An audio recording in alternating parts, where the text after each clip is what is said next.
Hello, my name is Tom Devan and thank you for watching our team's assistive workstation device video. On the left is myself, the middle, Justin Suh, and on the right, Greg Fernley.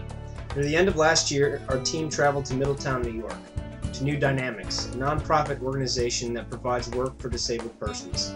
Our intent was to find a problem and build a device that would further aid in the enrichment of the employees there. After observing all the project possibilities, we focused on solving a problem regarding standard stapler assembly. The employees that assemble the staplers get paid according to productivity, meaning the more they make, the more they get paid. The current workstation is inefficient and ergonomically faulty, which ultimately resulted in huge potentials for injury or fatigue.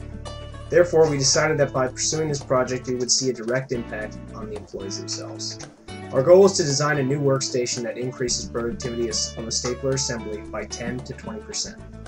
On this video, you can see the 11 different stapler pieces that go into the assembly of each stapler.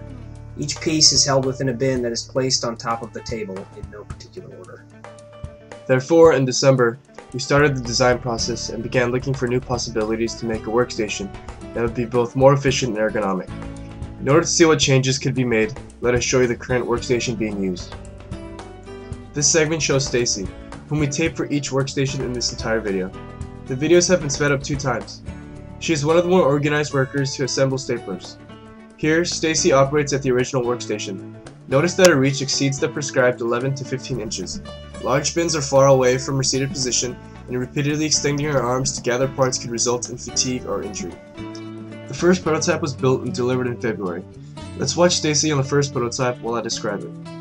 Prototype 1 incorporated most notably included the use of the vertical space with an upper and lower level of bins. This design choice decreased the distance of reach that the workers previously had to endure using the original workstation. In addition to this, Prototype 1 also incorporated an assembly-oriented bin layout. That is a layout of bins in such a way that as you move from left to right, the bin immediately to the right contains the next piece needed in assembling a stapler. This helps to reduce the time needed to locate and retrieve a sequential piece in the stapler assembly operation. A final key characteristic of this design was the incorporation of adjustable legs. As noted by Mr. Bill Brown, having adjustable legs allows each worker to adjust the height of the workstation to one that best suits them and their disability. Unlike the original setup of the workstation, there is much less reach involved. However, there was one mistake we made. We used ourselves to test the utility of the workstation. Because on average all of us were much taller than most of the workers, with Stacy being one of the smallest. Although there was not a lot of horizontal reach, a new problem of vertical reach was introduced. Therefore, our final design focused on eliminating the vertical reach. After much thinking and redesigning, our team finally determined that the bins on the vertical shelf be embedded into the main table surface. Let's watch Stacy on the final design while I talk. To remove the upper shelf, we cut 4 square holes into the surface of the workstation. There are 5 total bins.